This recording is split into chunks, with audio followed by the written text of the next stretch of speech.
Have you ever been writing a song or working on some original material and you've just taken a step back and thought, this all just sounds really samey?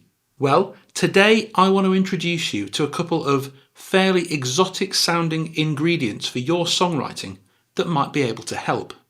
Today I want to introduce you to 4 weird and wonderful, rare but brilliant chords, and to show you how they were used in context by 4 rock legends: John Lennon, Gary Moore, Paul Weller and Freddie Mercury.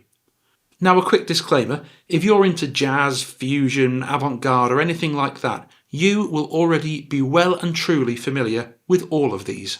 In the world of rock and pop chord sequences, however, each of these chords really is a genuine rarity. And the point of this video is to equip young up-and-coming songwriters with some exciting new chords and sounds they may never have heard before. To understand chord construction, I first need to very quickly explain 1 or 2 points about the major scale and how it works. There are 8 notes in the major scale. Here are those notes in C.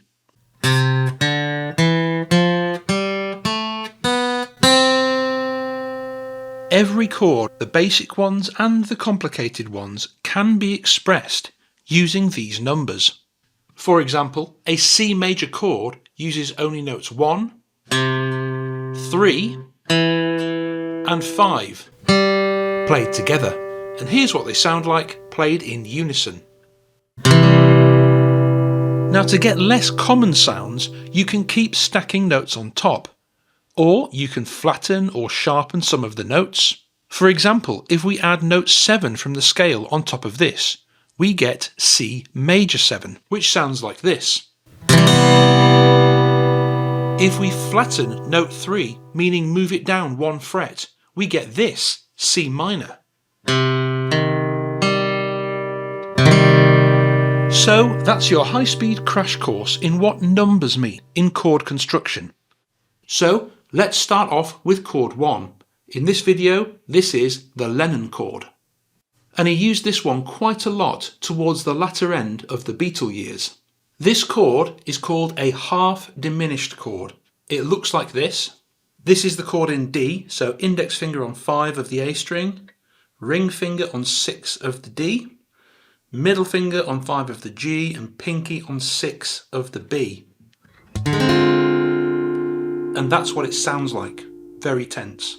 And this is how that chord is constructed. You basically take the 4 notes from a minor 7th chord and then you just flatten note 5 by 1 fret. So the notes you'd normally have in a D minor 7 chord would be a D, an F, an A and a C. And all you do is you just lower that one.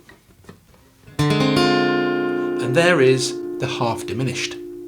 Lennon used this chord multiple times on Abbey Road. And here's how he used it in the song Because. Because the wind is high, it blows my mind.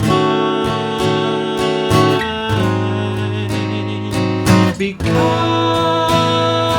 the wind is high.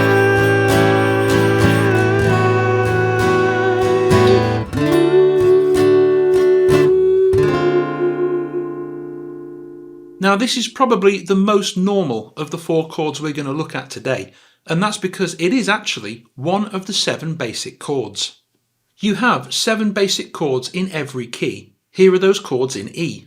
The song Because is in E, and you can see that what Lennon has done here is to take chord 7 and just add a minor 7th to it.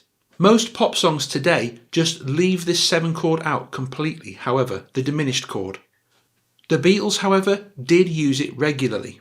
It's also in the song You Never Give Me Your Money, where it appears as part of a very well used classical sequence. So here is that very famous chord sequence that Paul McCartney used in You Never Give Me Your Money, which also uses this half diminished chord. You never give me your money, you only give me your funny paper.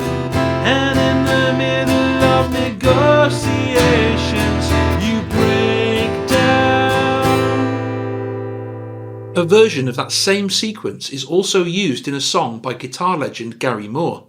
in his classic tune, Still Got the Blues.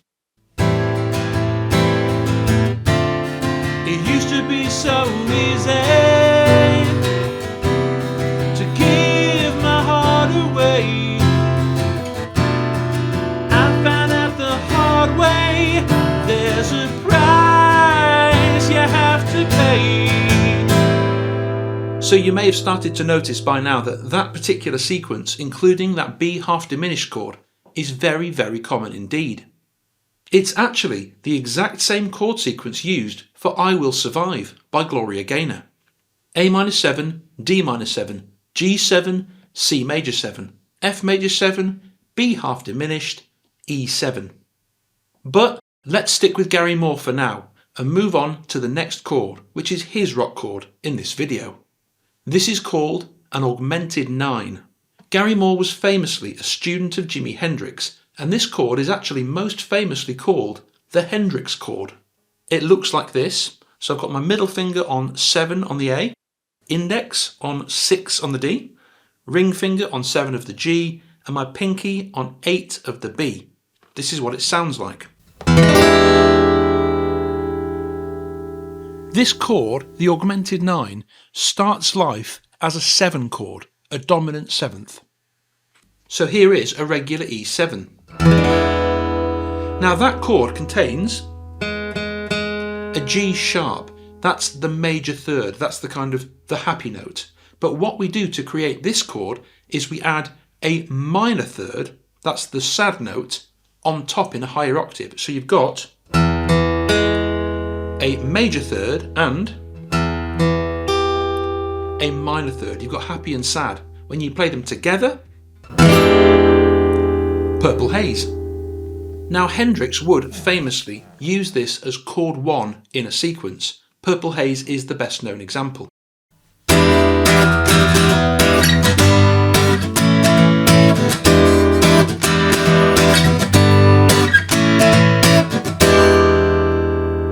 He also used a super cool version of it down here in C sharp for the song Freedom. That's the chord, and here's the riff.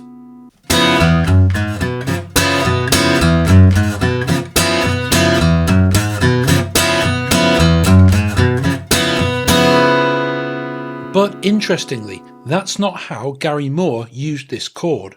He used it as chord 3. So let me demo that for you now using the chorus of the same Gary Moore song we've already looked at, Still Got the Blues.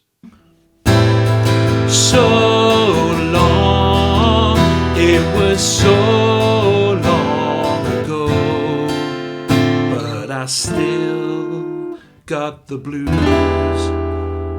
for you. I think using that Hendrix chord in the Gary Moore positioning is an absolute touch of genius, and that Gary Moore is really underrated. The Beatles used this chord as well in Taxman, and The Jam used it in Start as well, which is basically just a reworking of Taxman. And speaking of Paul Weller and The Jam, let's move on to Weller's chord, chord 3. Now I will put my hand up and say I'm not 100% even on the name of this chord, but I think it's an E minor augmented add 9. It looks like this. So I've got an E minor in the bottom half here with my middle finger and ring finger. My index is on the first fret of the B and my pinky is on the second fret of the high E. And here's what that chord sounds like. Mysterious. The construction of this chord is pretty straightforward. It's just an E minor, so an E, G and B, with a C and an F sharp on the top, a minor 6 and a 9. And Weller actually uses this as chord 6 in the key of G, but he uses it as part of a kind of an embellishment and a variation on that chord, a bit in the style of Eleanor Rigby. And here's what that E minor riff sounds like.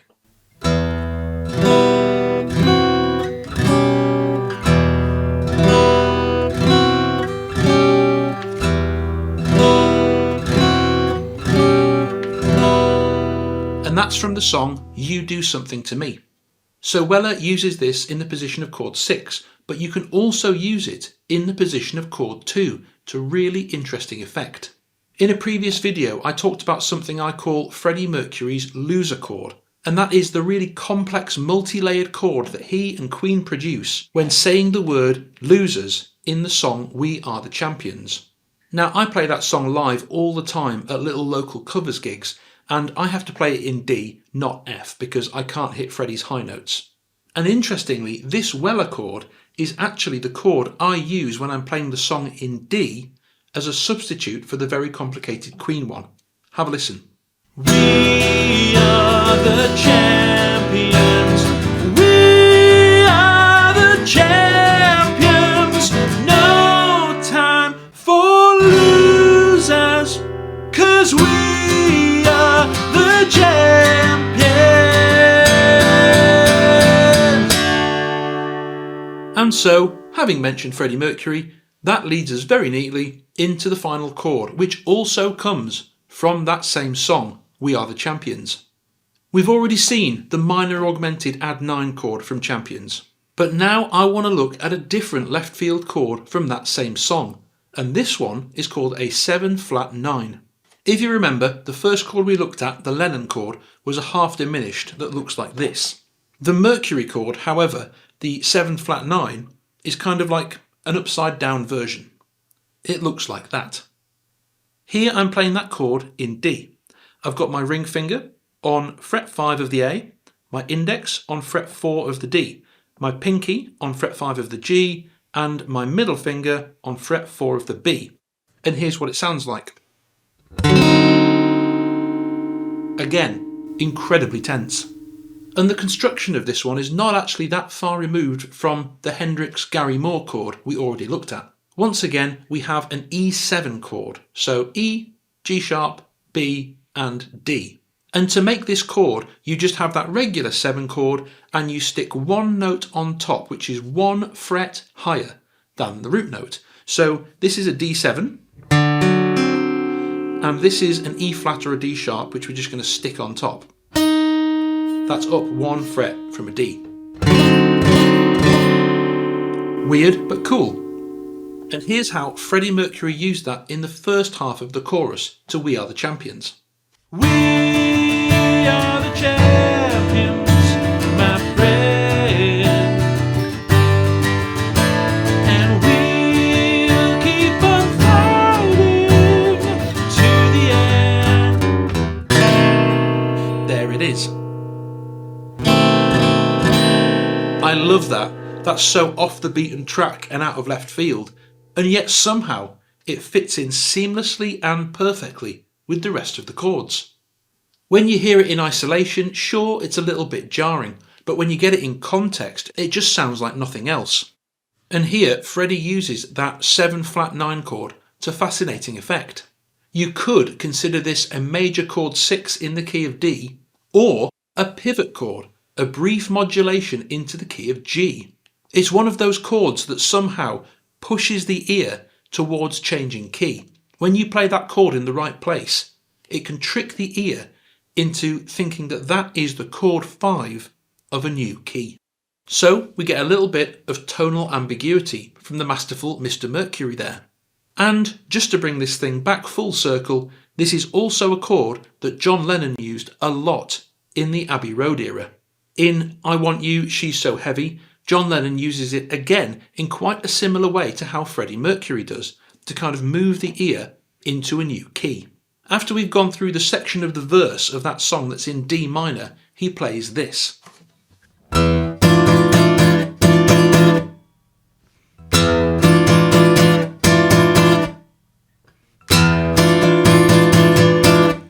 And that chord could be seen as a kind of substitution for chord 7 in the key of F, which is also the key of D minor. Or it could be seen as this pivot chord, this key change chord, to move the song from D minor back to A minor, where it goes next. The Beatles also used this chord in It Won't Be Long, and in I Me Mine, and also in I Want to Tell You. And so that's it. Those are the 4 chords I wanted to show you today. If you're searching for a new sound or for new flavours and colours for the songs you write, one of the most important things you can possibly do is start to learn some new, interesting chords that you can blend with the basic ones. If you go down the road of using almost all really extended complicated chords, you're starting to flirt with jazz. If you stick to just the 6 or 7 basic chords in any given key, you've basically got pop. The sweet spot, however, the place where the magic is, in my opinion, is somewhere in the middle, using enough normal chords and normal scales to be accessible to normal non-musical listeners, but incorporating enough different left-field chords and unusual flavours to make it interesting and different to what's already out there. That's exactly what Lennon, Moore, Weller and Mercury all did, and if you start experimenting with these different sounds and textures, you can do exactly the same thing as well. Thanks so much for watching, have fun playing around with those chords, and as always, I'll see you next time.